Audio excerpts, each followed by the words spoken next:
Hey there, it's John from Heroes and Legends, and welcome to part 1 of our 6-bar Conspiracy Take the Crown full set review.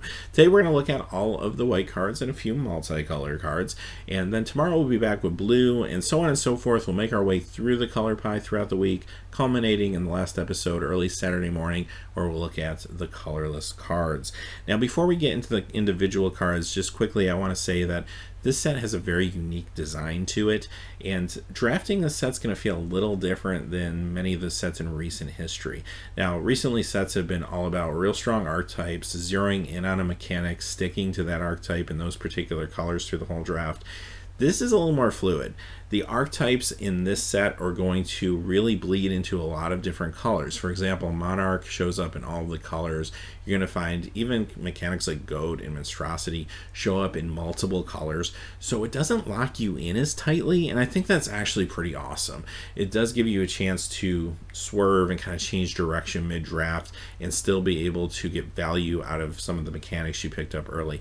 Now, you will be rewarded for sticking to certain archetypes. Like, for example, Boros Melee feels like it could be pretty strong. If I go into the draft and I'm picking up white melee cards, but I can't get any red, it's still okay because I can pick up other compatible cards and even some melee cards in other colors.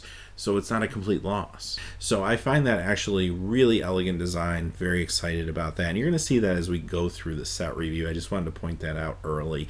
The second thing I want to say before we get started, if you haven't had a chance yet to support us on Patreon, understandable. I know it's very difficult to do.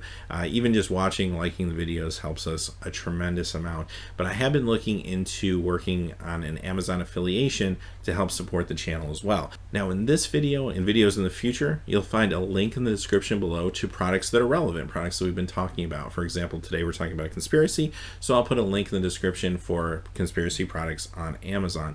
So if you check out that link and you find something you're interested in purchasing for the right price, you can make that purchase, and if you did it through our link, a small percentage will actually go to help the channel. So I really appreciate you looking at that and checking out those links whenever possible, whenever you're thinking about making a purchase anyway.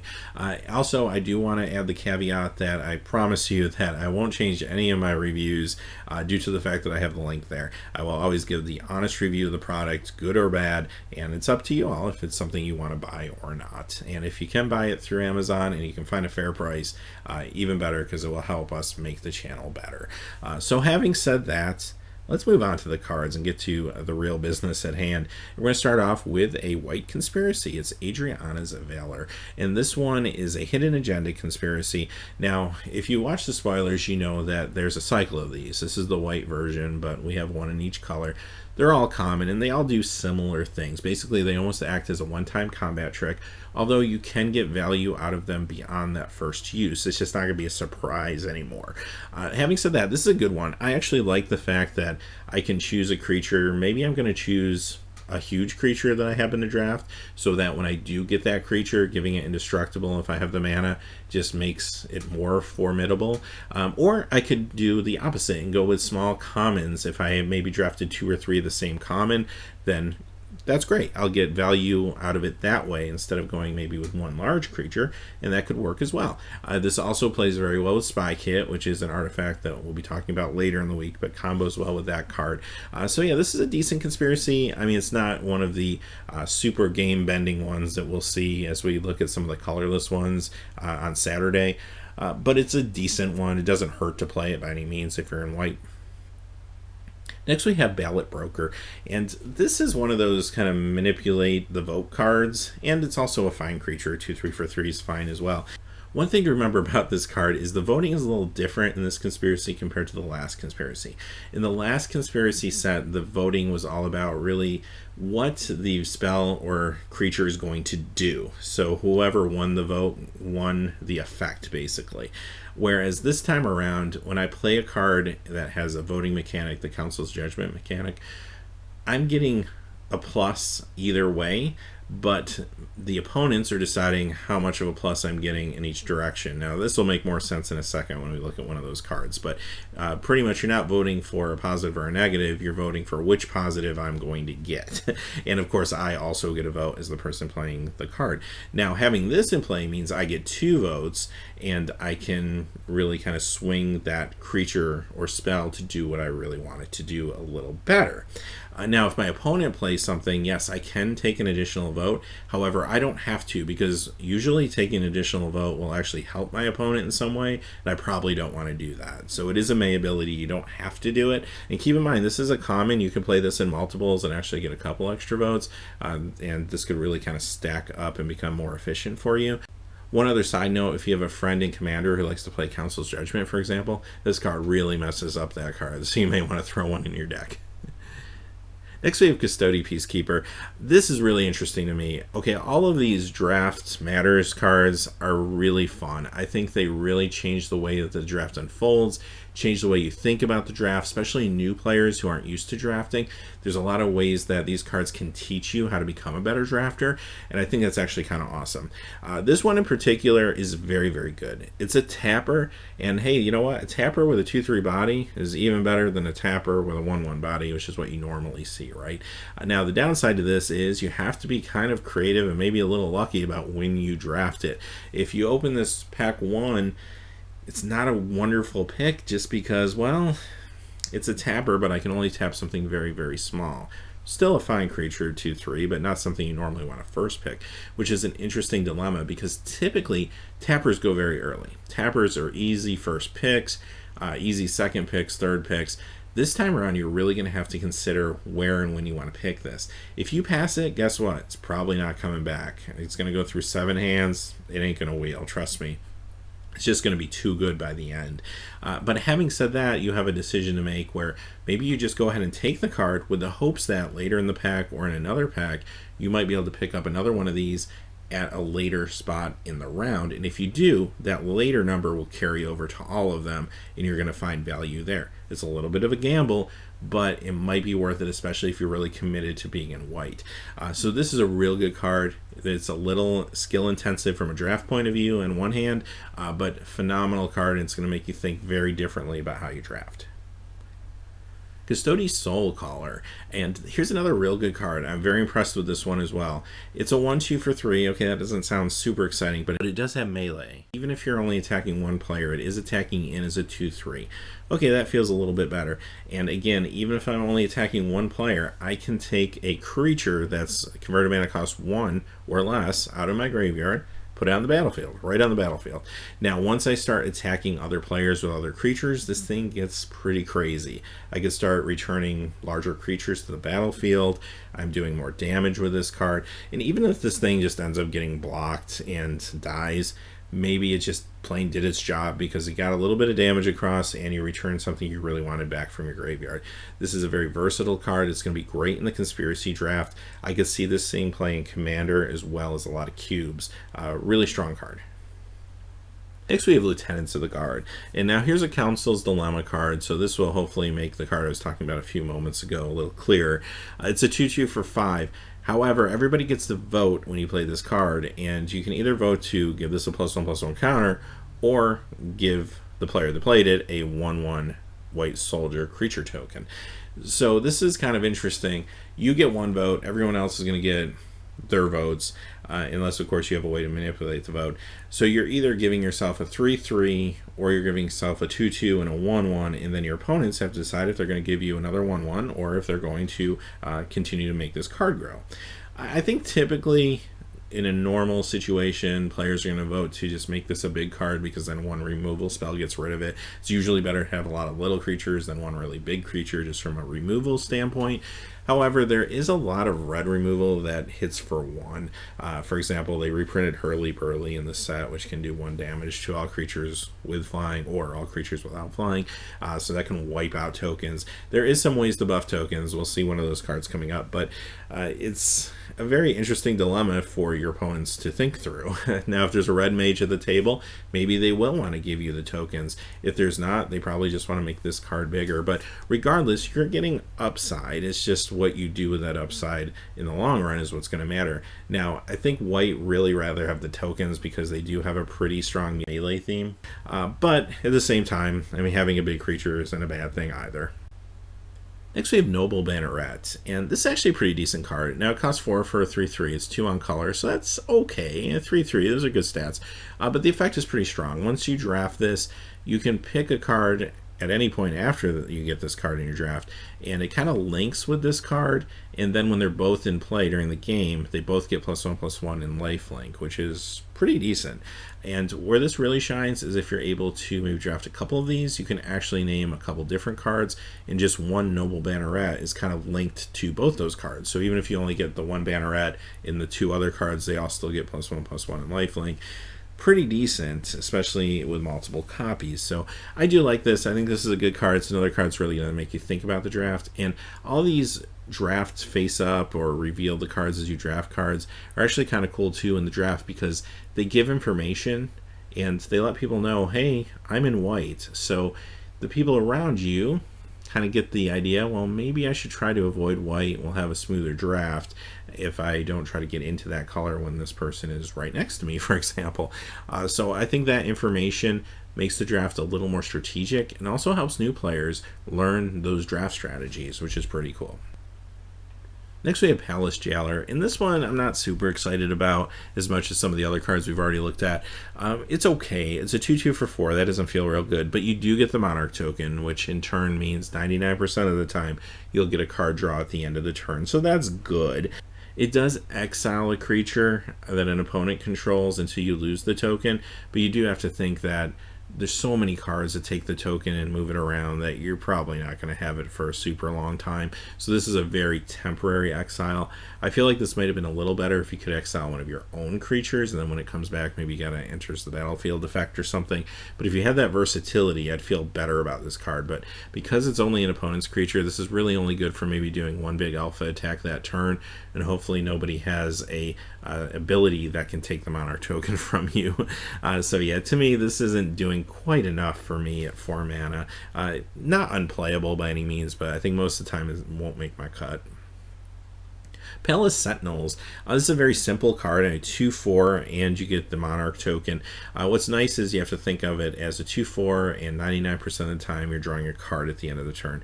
That makes it pretty economical for 4 mana, so it's very limited playable. And on top of that, this is a common card that lets you bring the Monarch token into play, which means that you can play this in Pauper. So there are ways in this set to get the Monarch ability in Pauper, which is pretty cool. Next we have Pollyanna Vanguard. Now this is one of the ways that you can kind of buff your tokens if you're trying to go with a token strategy with some of the cards we saw earlier. It's not 100% knock it out of the park just because it's a rare and you're not going to see many of these. So you're probably lucky to draft one of them. Then after that you have to draft a creature type that coincides with what creature type you want to buff. But once you do that, once this is out, it becomes a lord for that creature type, which is pretty cool. Granted, this would be even better in multiples, but you have to face facts. It's a rare. You're probably not getting multiples of this. If you're not playing a draft format, it's just simply a bear. It's a 2/2 for 2, so I don't know if you're playing Conspiracy sealed for some reason. It's still playable. It's nice to have 2 drops in a sealed environment, so it has its place there too. But of course, this will really shine if you can use the ability. It's very interesting in cubes as well, I think, if you have some tribal elements in your cube. Next we have Protector of the Crown. I actually like this one a lot. It seems a tad expensive on paper, like 6 for a 2/5. However, you do get the Monarch token, so again, most of the time that's going to result in a card draw if nothing else. And at that point, it protects you to help you hopefully keep the token longer. When this was originally spoiled, it was spoiled in I think it was a Japanese language card, and the translation I think was a little off. So this is the actual version of the card. You don't have the option, it's not a May option, you don't have the option of moving damage or not moving damage, so pretty much when your opponent can damage you for 6, this thing will die. but at the same time, that's not always easy to do. If you have some blockers or something to help keep it alive, this could be actually quite hard to deal with. You're going to notice there's a lot of cards in this set that are in here that are cards that just make attacking you a hassle, almost to say, you know what, I'm not going to attack you, I'm just going to attack someone else because this is just kind of a pain. And that's actually really powerful in a multiplayer format. So this card is a lot better in multiplayer than it probably would be in a single player format. But yeah, it'll be good for you for sure. It is a rare, you're not going to see it a whole lot. Next we have Recruiter of the Guard. This one's kind of a fun one with an interesting story to it. It's a rare, so you're not going to see it all the time, but it is a very good card. First thing, let me talk about, I think the big thing on everyone's mind first off is this a virtual reprint of Imperial Recruiter? Now, Imperial Recruiter is a red card from Portal 3 Kingdoms. It's a very expensive card, runs about $250 $300. Reprint is a Judge's promo, but that's it. It's never seen a wide release reprint. Because of that, it's very expensive, and unfortunately, it's a key part to a pretty popular Legacy deck, which is the Painter Servant Grindstone combo decks. Now, unfortunately, this is not a replacement for that card. This card is very similar, but there's one real big difference, and it is the fact that you can search for a creature toughness 2 or less. Imperial Recruiter is power 2 or less, which means it can search up Painter's Servant, which is a 1/3.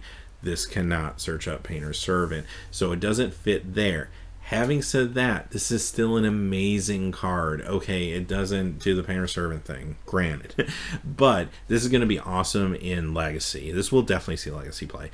Death and Taxes will use this card. There's so many good targets for this. You think of things like Delver, Snapcaster Mage, the Thalias. This is going to see play in a lot of different places. This is going to be great in Commander. This will be great in Cubes. This will see Legacy play. And beyond that, yes, it's going to be good for you in the Conspiracy Draft as well. You'll find places to get value out of it there too, I have no doubt. Great card. This has already got a nice little price tag on it for pre-release prices, so keep an eye out for this one when you open your packs this coming weekend. But great card. Fantastic inclusion. Next we have Sanctum Prelate, and this is a mythic, and this is another real strong card. I can see this seeing some vintage play, maybe some legacy play as well.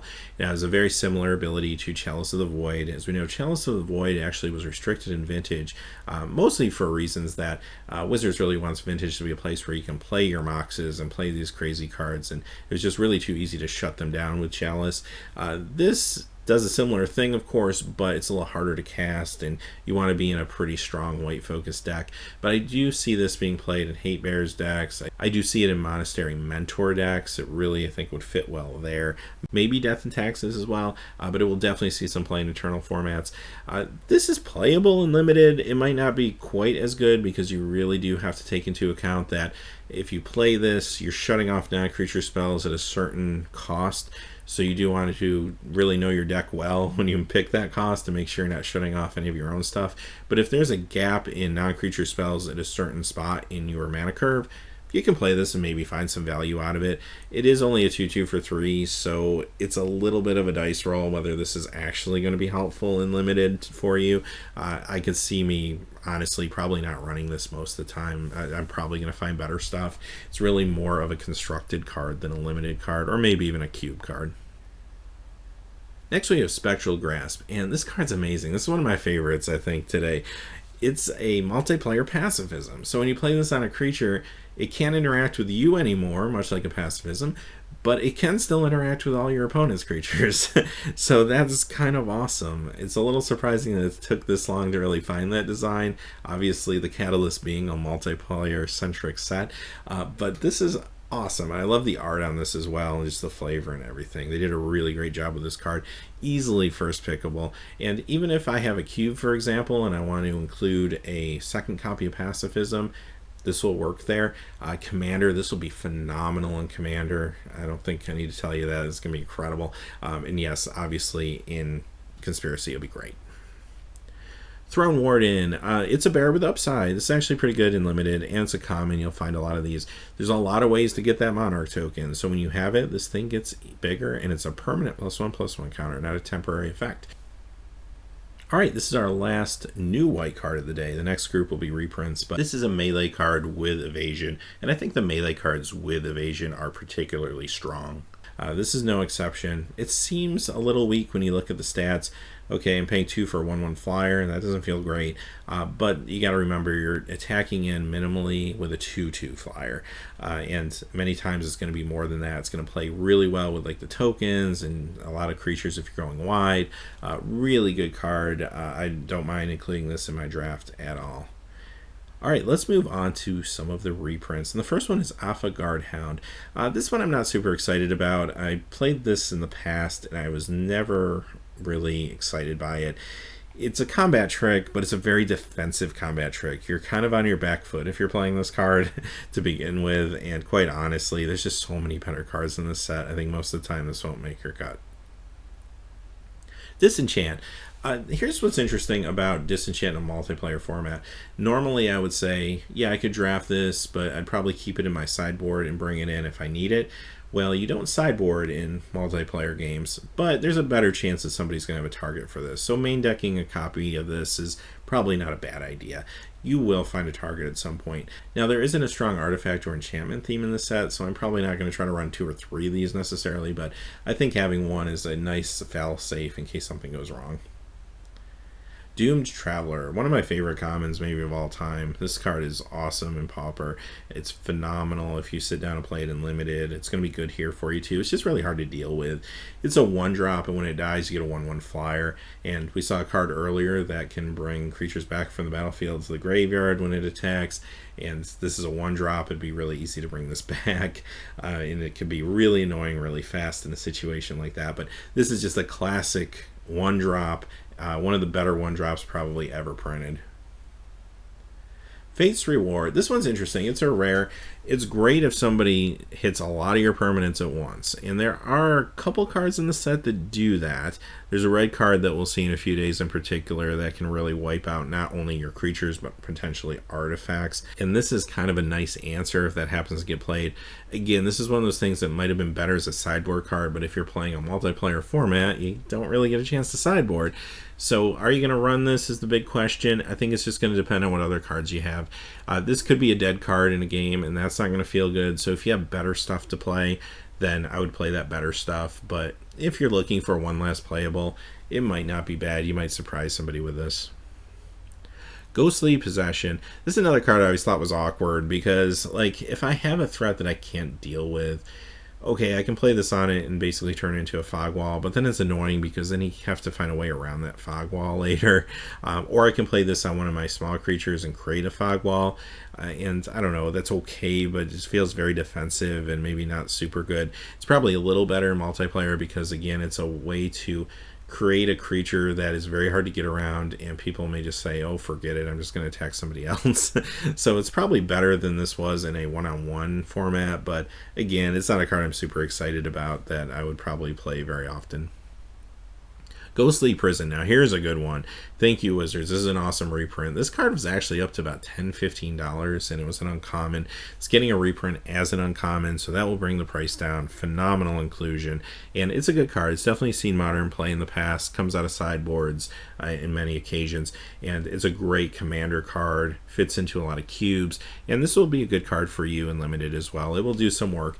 It will help shelter you a little bit, and again, just makes attacking you kind of annoying, and a lot of times players will just opt not to do it. Gleam of Resistance. Not a very exciting combat trick. The main reason you're playing this card is if you're trying to go deep with your colors. Maybe you're splashing a third, maybe you're even going heavier into a third color. If you are, you're going to need these basic land cycling cards to keep your mana and your color fixing going. And if you're in that business, then this will be a fine card for you. If you're not in that business, skip this one. You don't want to use this just as a pure combat trick. God's Willing. This is a good one. I love these sort of effects that you find in white. They are very versatile. They can protect a creature. They can be a combat trick. They can let you get in for extra damage. They do a lot. This particular one is an instant. It only costs 1, and you also scry 1 off it. There's just tons and tons of value. It's a common. You'll see these floating around the draft. Pick them up when you can. They'll be phenomenal. Next we have Guardian of the Gateless, another card that makes it really difficult to attack you in a multiplayer game, and like we mentioned before, that can be very good. So yeah, I remember when this card came out in Gatecrash, it's actually really hard to deal with. If you don't have a way to remove this, it just makes it very difficult to get damage across, and it just gets bigger the more creatures that it blocks. And it's also a nice little beater too. 3/3 flyer for 5 isn't bad from the offensive side either. It just does a lot of work, and like I said, it's going to do more work in a multiplayer format than even the single player format. This is a good card.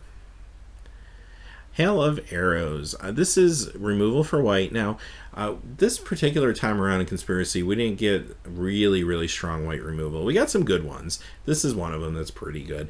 We don't have Swords to Plowshare, so like we had last time. There's no Path to Exile or anything like that in this set. You have more conditional white removal, but like I said, you don't have bad ones. This one's okay. It's especially good if you can ramp a little bit, so it's probably a little better in a Selesnya deck than maybe some other builds, just because you can get to this higher mana a little bit faster. But when someone attacks you, you can really blow them out with this card.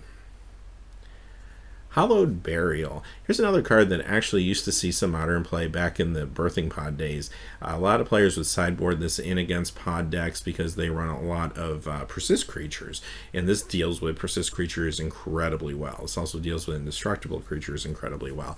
Back in the day that Birthing Pod was a thing before it was banned, this card was running about $10-15. It wasn't a cheap card.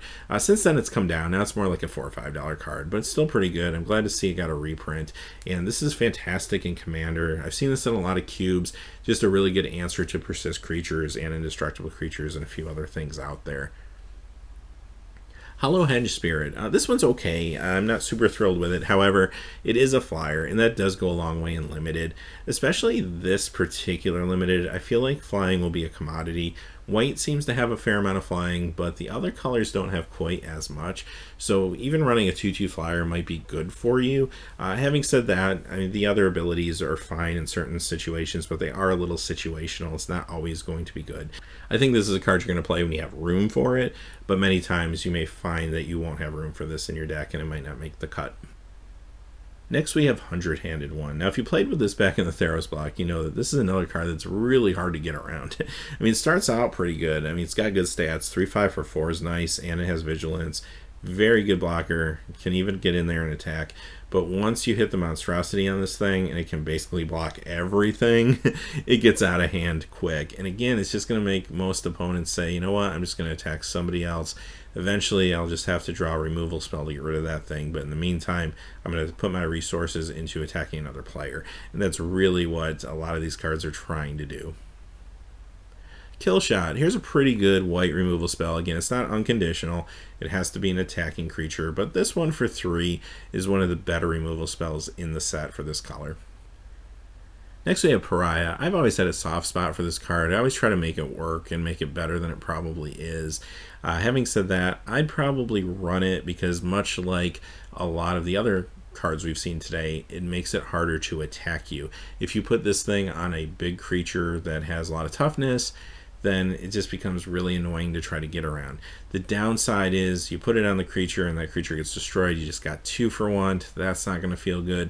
And if it happens at instant speed in the middle of a combat or something, you really could be in a bad situation if you're really using this as a crutch. So having said that, it's probably not the best card to run. Like I said, I've always liked this card and I found value in it at times.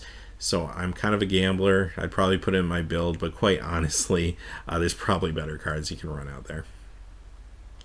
Raise the Alarm. I always like this because it gives you creatures at instant speed, so it can double as a combat trick, which is kind of nice. And on top of it, it makes sense in white in this set because you have a lot of the melee creatures that plays very well with that mechanic. Next we have Reviving Dose. Now this is the point in the set review where I usually say, well, this isn't a very good card, but if I'm up against an aggressive red deck, there might be situations where I might think about siding it in. Well, unfortunately, we don't sideboard in multiplayer games like Conspiracy, so I just have to say this is not a very good card. Steer clear of it. It's kind of a beginner's trap. Sure, you gain some life, and it does replace itself, but unfortunately, that's just really not relevant enough in most cases. Next we have Spirit of the Hearth, and this is a great reprint. I'm really glad to see this one because first off, it's a good limited card. I mean, 4/5 flyer for 6 is good. The hexproof ability sometimes will be relevant as well to give you hexproof, but it's nice to see this reprinted for Commander and also for cubes because I do see this played in a fair amount of cubes and Commander decks. Wild Griffon, I'm always a sucker for these kind of Windrake style cards. These are great. This will be good for you in limited. It's very economical, 2/2 flyer for 3, and it is another evasion creature. It plays very well with melee. Next we have Windborne Charge, and this isn't really a combat trick considering it's a sorcery, so your opponent will see this coming, but where this really shines is in conjunction with melee creatures. So let's say you have a couple melee creatures, maybe a couple 1/1 tokens, play this on the tokens, you get a couple 3/3 flyers for the turn, they can attack 2 of the opponents, and then your melee creatures can get in for the damage you really want them to get in for, and then maybe these survive and you can do it again another turn even with the 1/1s just to get your melees to trigger again. That's where this card is going to make the most sense. Other than that, it's okay if you're really scrambling for another playable, but it won't always make your cut. Zealous Strike, great combat trick. Love this one. +2/+2 and first strike for 2 at instant speed. Yeah, sign me up. And this is common. It's going to be going around quite a bit at the table, so you'll be able to get 1 or 2 of these and be pretty happy with it, I think. Alright, let's talk about Aureus. We have 1 card in Aureus colors, and it is a reprint. It's Ascended Lawmage. If you remember this from Return to Ravnica, it seems like it's better on paper than it is in real life, and I think that's just going to be the case in Conspiracy as well. The biggest problem with this card is it costs 4, and it's 2 different colors. Yeah, you get flying hexproof, which is nice, but it's a 3/2, so it like trades with like a 2/2 flyer, for example, and I don't know, that just doesn't feel great for all the mana you're putting into this card. The hexproof can be relevant, I mean, that can be nice at times, but unfortunately, I kind of learned the hard way from playing this in limited before that it doesn't quite always pan out the way you think it's going to. So it's there, it's playable, it's definitely not a bad creature, but I don't know if it would always make my cut. Alright, now we have a couple Orzhov cards, and this is the first one. They're both actually brand new cards, and this is Kia Ghost Assassin. Now, this one was spoiled a week ago Wednesday, and if you watched my video when this was spoiled, you probably heard me gush about this card. I'm going to gush about it again. This card is amazing. I love the card. I love the art. I love the flavor. I love the abilities, the loyalty. Everything about it is just spot on. Wizards did an amazing job just creating this card and this character as well. I'm very excited about this. Now, first off, what's so amazing about it? Comes in with 5 loyalty. Look at these abilities. Now you notice there's a 0 and then a couple minus abilities, so she can't actually increase loyalty in the traditional way. Now, having said that, let's look at that -2 ability first. Incredible ability. That's phenomenal. You're drawing a card, and on top of it, you're making all your opponents discard. Awesome. Now, that might put a target on your back. That's the only thing you really have to worry about, but it's a phenomenal ability. The -1 ability, okay, it's fine, but it's not super exciting. Now, the 0 ability is awesome for a number of reasons. Just tons of versatility here. You can blink a creature to help defend herself. You can blink a creature for you to get in with more damage. You can blink one of your creatures with a good enters the battlefield effect. Or you can blink her to protect herself, but more importantly, she comes back with her 5 loyalty counters again. So if you worked her down to, say, 1 loyalty counter, you use the 0 effect, she's gone for a little bit. When she comes back, she's back and ready to rumble again. That is awesome. I love the design here. I just love what this card can do. So where do you play this? Obviously, yeah, this is first pickable in Draft and Conspiracy. It's awesome. This will make a lot of Commander decks. This will make a lot of cubes for sure. And I think this will see some Legacy play. I was trying to figure out what deck wants this, and it's a little awkward in some ways because it's competing with some amazing Planeswalkers in Legacy like Jace the Mind Sculptor at 4. However, Jace is a blue card, and this is Orzhov color, so I do feel like there's a place somewhere for it. I mean, maybe Death and Taxes, splashing some black, something like that, but I do think there'll be a place, maybe an Esper deck of some kind, but I feel like it's good enough to get there somewhere. A phenomenal card. Alright, the next Orzhov card we have is Knights of the Black Rose. This is actually pretty economical. It's a 5 casting cost 4/4, which is pretty good. And on top of that, you get the Monarch token, so you're pretty much guaranteed a card draw at the end of the turn. Feels really economical for 5 mana. Happy to play this one in limited, and it even has another ability that when I do lose the Monarch token, I get to drain the player for 2, which is fine. It's just another perk on top of everything else, but a very good card. Alright, finally, our last card of the day is Queen Marchesa.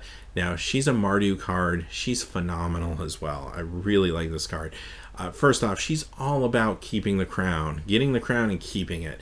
And she can rumble. She's a 3/3 Death Touch haste, so she can go out there and try to get the crown back herself.